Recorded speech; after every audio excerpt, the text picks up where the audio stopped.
Este domingo pasado, 13 de octubre, se dio el primer debate presidencial obligatorio de cara a las elecciones de este año. En el canal estuvimos debatiendo si iban a asistir todos los candidatos o si iba a faltar alguno. Finalmente asistieron todos.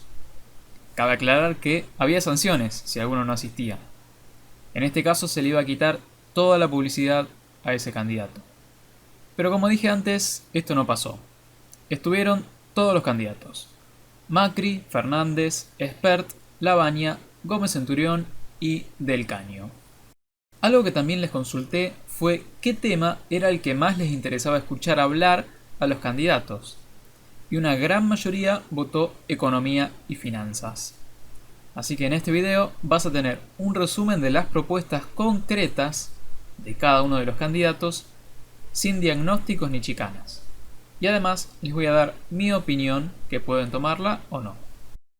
Quien abrió el tema sobre economía y finanzas fue Nicolás Del Caño, el candidato del Frente de Izquierda, y nos decía lo siguiente. Proponemos una banca estatal única, gestionada por sus trabajadoras y trabajadores, y quisiéramos saber qué piensan los candidatos de la oposición, cómo van a resolver este problema. Además, sobre el tema de las tarifas, nosotros somos muy claros, queremos la nacionalización de todos los recursos estratégicos gestionados por sus trabajadoras, por sus trabajadores, y anular los tarifazos.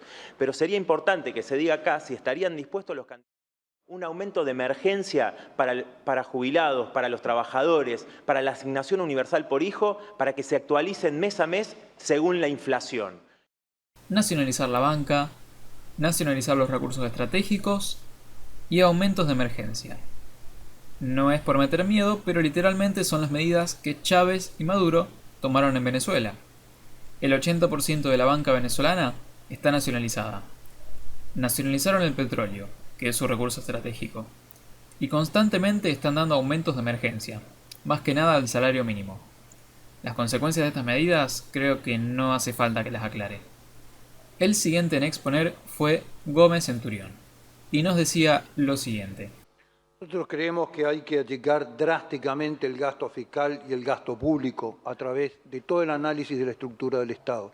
Ministerios, secretarías, subsecretarías, elementos duplicados en varios ministerios y fundamentalmente todo el marco de asesores del Poder Ejecutivo y del Poder Legislativo. Con esta política fiscal y con esta austeridad fiscal lo que se va a poder hacer es bajar impuestos. De 163 impuestos pretendemos dejar no más de 20 impuestos. Impuestos a las ganancias no deben ser pagados por el personal asalariado. Vamos a seguir en la baja de los bienes personales y vamos a sacar definitivamente uno de los impuestos más distorsivos en la economía, que es ingresos brutos. El campo lo que necesita es que le saquemos el pie de la cabeza. Necesita tener mejores condiciones fiscales, mejores condiciones financieras, levantar los derechos de exportación, generar un modelo de ruralidad que fije a la gente en el campo y tener la capacidad de ampliar su frontera productiva. Solamente generándole a las pymes un marco razonable desde el punto de vista fiscal y desde el punto de vista financiero van a poder desarrollarse. Achicar el gasto público eliminando burocracia innecesaria para poder bajar impuestos. En esto no puedo estar más de acuerdo. Además, es algo de sentido común. Después hay algo muy interesante que agrega, que es para debate, donde propone eliminar ingresos brutos. Ingresos brutos es un impuesto provincial, lo recauda cada una de las provincias. Es decir, que le estás tocando el bolsillo a los gobernadores. Lo veo muy difícil de implementar. Fíjense lo que pasó con Macri por la baja del IVA, y fue solamente por un par de meses. En sus 30 segundos de intercambio, Gómez Centurión lo utilizó para añadir otra propuesta en relación al costo laboral. Lo escuchamos. Hoy podemos estar haciendo algo concreto con ese tema, con un plan de primer empleo que libere a los empleadores por 3 años del pago de las cargas sociales, de tal manera de poder incluir no menos de 1.500.000 jóvenes. Esta propuesta me pareció interesante porque ya escuché muchas parecidas. Hace un mes, Macri anunció que si llega a ser reelecto, en 2020 las pymes no pagarían las contribuciones patronales, o sea, las reduce a 0. Por otro lado, José Luis Espert, en su libro Argentina Devorada, ya hace unos 4 años nos hacía una propuesta similar donde propone otorgar a quienes cobran planes sociales y no trabajan una tarjeta a cambio del plan social, donde se le dé este beneficio para que sea más fácilmente contratable. Justamente Spert fue el siguiente en exponer. Lo escuchamos. Argentina tiene que cambiar este sistema por otro, que es el que aplican los países a los cuales le va bárbaro. Chile, Perú, en alguna medida también Paraguay, son ejemplos de lo que Argentina tiene que hacer. Ya no es más Australia o Canadá nuestro ejemplo. Nuestro ejemplo son países que hace 40 años los mirábamos muy desde arriba. El futuro de Argentina es el libre comercio, pero para no morir en el intento, como ocurrió en el pasado, necesitamos un Estado de impuestos razonables y costos laborales mucho más reducidos que en la actualidad. Basta, Moyano, de currar con la justicia social. Libre comercio, impuestos bajos y costos laborales más bajos. Quiero aclarar que Spert usó la mayor parte de su tiempo para dar su diagnóstico de Argentina. Y si lo analizamos, Gómez Centurión apuntó a lo mismo con sus propuestas. Solamente que Spert agregó e hizo hincapié en el libre comercio. Por lo tanto, estoy de acuerdo. El modelo de sustitución de importaciones que aplicamos hace años ya nos demostró que no funciona. Hay que probar algo distinto, algo que funcionó y sigue funcionando en países parecidos al nuestro. Escuchamos a Lavagna. Ha llegado el momento de poner en marcha la economía, hay que defender el consumo defendiendo el ingreso de la población, hay que bajar los impuestos a las pequeñas y medianas empresas y reconstituirles su capital de trabajo, hay que hacer de la palabra productividad un concepto válido en el marco de la economía argentina y hay que, en definitiva, cerrar esta brecha entre lo que el país puede ser y lo que efectivamente es.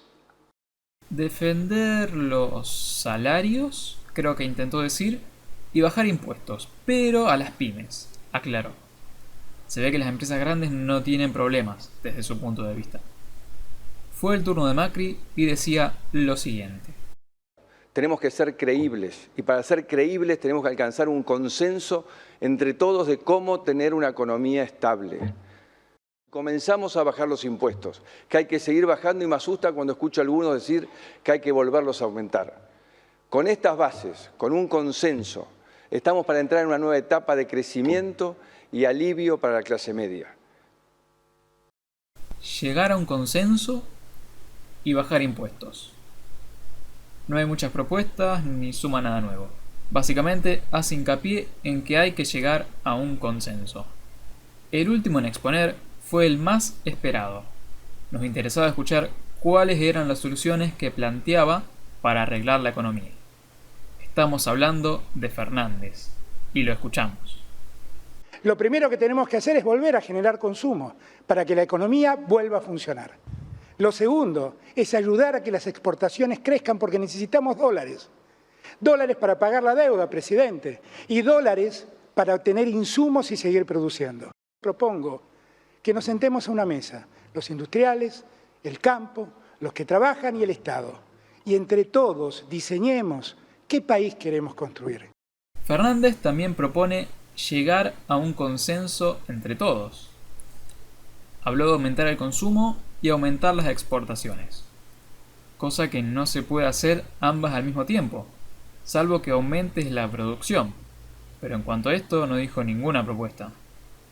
Este error de economía básica, Spert en el debate lo puso en descubierto. Alberto Fernández, el candidato del Frente de Todos, habló de que es necesario un shock de consumo, generar consumo y más exportaciones.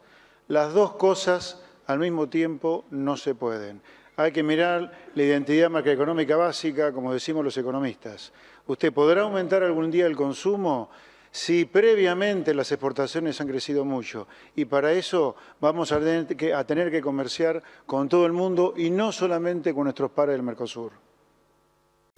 Por otra parte, Lavagna reconoce que la economía puede llegar a crecer y muy fuerte, pero para eso no solo se debe buscar por el lado del consumo.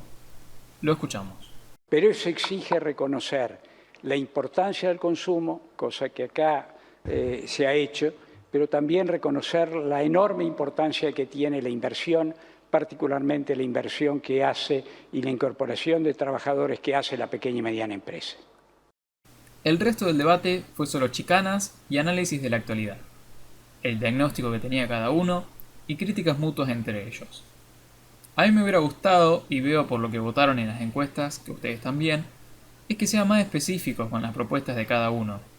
Si bien había poco tiempo, que sean concretos con las medidas que proponen. Pero bueno, el debate terminó y ya no se va a hablar de economía ni de finanzas. Si el video te sirvió, te invito a que te suscribas al canal y por acá te dejo un video que te puede llegar a interesar. Desde ya, muchas gracias.